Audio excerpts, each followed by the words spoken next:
Ce samedi 28 septembre, dans le village de Kassou, en Guinée-Bissau, s'est tenue la 11e édition des Retrouvailles internationales de la paix et de l'intégration, un événement transfrontalier organisé par l'Alliance sénégalo-guinéenne. En ouverture de cette édition, le président de l'Alliance a tenu à exprimer sa gratitude au village de Kassou pour son accueil, ainsi qu'aux autorités locales et au gouvernement sénégalais pour le soutien financier.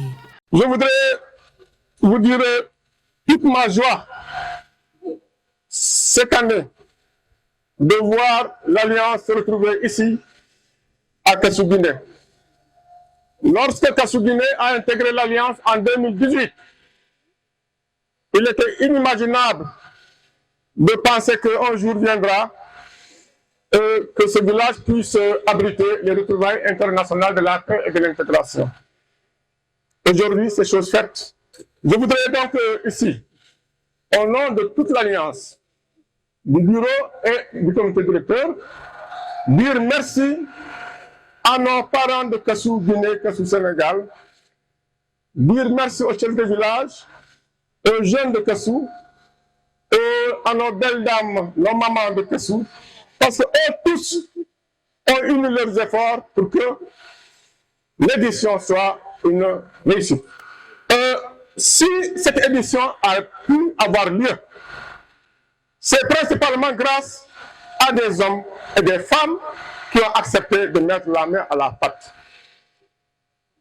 Le gouvernement du Sénégal, pour une deuxième fois, une première fois c'était en 2011 avec le président Abdoulaye Wade, et cette deuxième fois cette année avec le gouvernement que dirige le Premier ministre Ousmane Sonko, qui a accepté, comme on l'a dit tout à l'heure, de nous accompagner avec 4 millions de francs CFA. La diligence avec laquelle le Premier ministre a réagi en nous faisant recevoir par quelques membres de son cabinet pour nous entendre et apprécier à sa juste valeur le travail que nous sommes en train de faire, vraiment, nous nous en félicitons. Et cela montre à suffisance que désormais les nouvelles autorités ont une oreille attentive sur ce que nous sommes en train de faire au niveau de la frontière entre le Sénégal et la Guinée-Bissau. Et c'est le lieu de le remercier, tout le gouvernement du Sénégal, de remercier le Premier ministre Ousmane Sonko et le président de la République, Bassirou Diomaye Faye. De leur lancer un appel pour que ça soit dans la durabilité, cet accompagnement-là. Nous en avons besoin. Lancer un appel au gouvernement du Sénégal et au gouvernement de la Guinée-Bissau également, pour qu'elle puisse faire un link, pour qu'elle puisse se donner la main et soutenir des initiatives comme la nôtre. J'ai grand espoir qu'ils vont nous entendre. Mais je voudrais signaler que Madame le maire, Justine Manga, est en train de faire dans la continuité de celui-là qui l'a précédé, Mamadou Diallo, qui, depuis que nous avons mis en place l'Alliance, nous a accompagnés partout, et que depuis qu'il est maire et depuis qu'il est HCCT, nous a toujours accompagnés financièrement, matériellement et physiquement en venant participer à ces journées. Mamadou Diallo, soyez-en remerciés. Madame le maire, depuis que vous avez hérité de ce poste, en tant que premier magistrat de la commune de Niassia, vous êtes sur les mêmes pas. Nous ne sommes jamais souciés de quoi que ce soit par rapport à votre engagement pour que l'Alliance, les membres de l'Alliance puissent ne pas verser des larmes parce qu'il leur manque des moyens. Chaque année, vous avez mis la main à la poche.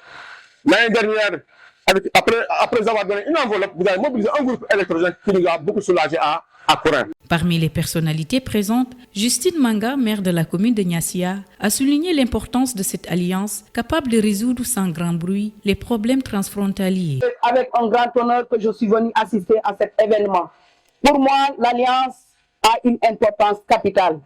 Au moment de cette accalmie de la crise casamançaise, donc si nous avons un instrument comme l'alliance pour l'intégration et pour la paix, je pense que c'est déjà un atout pour nous.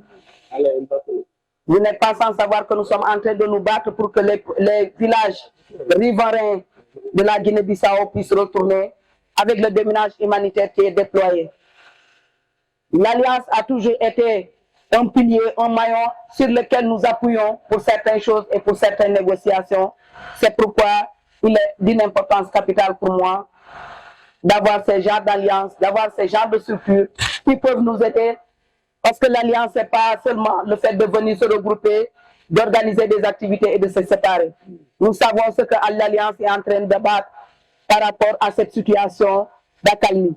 Ils ont vraiment joué un rôle important pour apaiser ces zones frontalières entre la Guinée et le Sénégal. Le haut conseiller des collectivités territoriales, Mamadou Diallo, a quant à lui mis en avant l'engagement de chaque village membre, contribuant ainsi à la mission de l'Alliance pour la paix et le bien-être partagé. L'espace frontalier doit être pacifié. Et cette pacification passe forcément par l'élimination de la haine, de la méfiance et de rancœur. En tant qu'on ne se fréquente pas, il y a la méfiance. En tant qu'on ne se fréquente pas, on ne peut pas collaborer. Madame le maire l'a dit ici tout à l'heure, il y avait quelque chose qui s'est passé de l'autre côté. Il a fallu l'intervention de l'Alliance par ses partenaires du territoire du Bissau-Guinée pour pouvoir sauver cette situation. C'est ça l'importance de cette alliance. On a dit les retrouvailles internationales pour la paix et l'intégration. L'intégration, c'est le tout. C'est la paix, c'est le développement. Les investissements humains participent au développement de ces localités-là.